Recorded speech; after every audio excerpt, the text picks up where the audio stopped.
East County, Arizona Sheriff Mark Daniels, and General Justice CEO Darcy Olsen. Thank you guys for being here. Sheriff, let's focus with you first on women. Tell us the horror stories brought about by the so-called party of women and their policies on the border. Well, it's no secret, Chris, and thanks for having me on. When it comes to what's going on our southwest border, the sheriffs have said this all along. It's a public safety issue, national security, and humanitarian. We see people die. In our region of the border last year, we had 181 John and Jane Does die, and these are females, males that were left behind by the cartels. We know these women are being assaulted coming up through the border by the cartels, by the smugglers, and going to stash houses where they're being victimized again.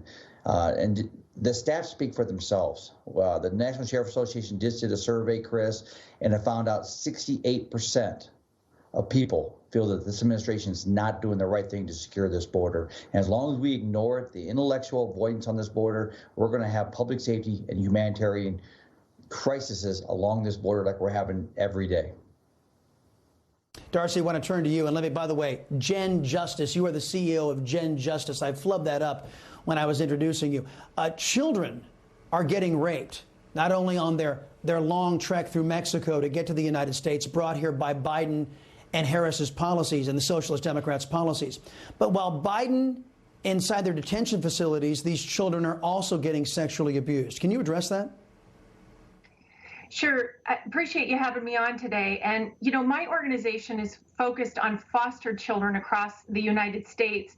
And the foster system we have for our own children who have been abandoned and abused is broken. We've got 4 kids in the system for every 1 family who can take them in. And if that's not bad enough, I mean, it's just a multiplier effect at the border. And the sheriff is absolutely right about that.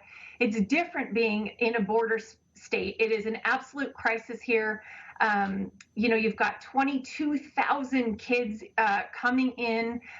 For a while, they were foregoing basic safety checks, fingerprint checks on the people who were watching over them. And, whether you think it's right for kids to be coming in or not, I think we all agree that there are basic humanitarian standards that children deserve. And this administration was in no way prepared to handle the influx of kids coming in, and they are not safe. Right. And by the way, Darcy, this administration's policies have served because they are paying these facilities that are set up for American foster children. The administration is paying more for illegal aliens to come in. So American foster children are being kicked out of their homes to make room for illegal aliens, foreign nationals. It's an absolute disgrace. Sheriff, I'm going to pivot back to you. A new report shows nearly 50 unaccompanied alien children tested positive for the China virus while being housed in a newly opened California shelter by Joe Biden's administration. Meanwhile, another new report shows ICE carried out the lowest number of monthly deportations on record last month. All of this as illegal border crossings are peaking at a 20-year high. When Team Biden blames climate change and then blames President Trump for their crises, are they telling the truth? Well, let me say this to you, Chris. First of all, he's the president of the United States. He's the most powerful leader in the world. He can fix this by changing the message and changing the action. In my section of the border, the southeast section of the Tucson sector, from fiscal year October 1 till current time, we've had over 60,000 getaways. Those are people that we've seen that we can't catch, just out of my little section of the country. We have a crisis on this border. They continue, I don't care what they call it, they need to recognize it, they need to fix it, and they need to change the message and prioritize just the southwest border and all our borders. Otherwise, we're going to be a different country very soon. All right, Darcy, I want to pivot away from illegal immigration for this last question for you. Sometimes these government agencies that are founded to help kids, they end up exceeding their mandates and wrongly attacking parents. I'll give you an example. In Texas in 2016, a parent took her lethargic 4-month-old son to the hospital. He had a small amount of bleeding on the brain. A child abuse pediatrician told Child Protective Services that the injury could have been a result of child abuse. And based on that opinion alone, and despite a pediatric neurosurgeon saying, no, it wasn't from child abuse, it was probably a result of childbirth, CPS took emergency custody of that baby anyway.